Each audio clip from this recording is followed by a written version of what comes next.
kusa akong tinanggap na aalagaan ko yung parents ko. Naranasan ko yun nung bata ako eh. Bakit ko ipagdadamot sa kanila? So, ako po si Bernalyn Tiape, 24 years old, administrative assistant. Dream ko po talaga is abogada at maging business owner. Ngayon po, tumatanda na parents ko. Ako na yung breadwinner sa family namin. Sinakripisyo ko muna yung pagpasok sa law school. Mahirap pala magtrabaho. Tulog ka ng pagod, gigising ka ng pagod. Puhunan ko pala yung katawan ko. Nagtitake ako ng vitamins, 40B, araw-araw. Nagtitake ako ng medical. Masakit yung puson ko. Minsan hindi mo naman nararamdaman na, ay wala na pala siya.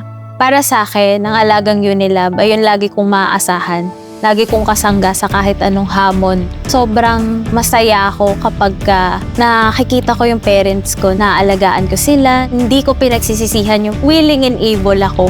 Alagang Unilab yan.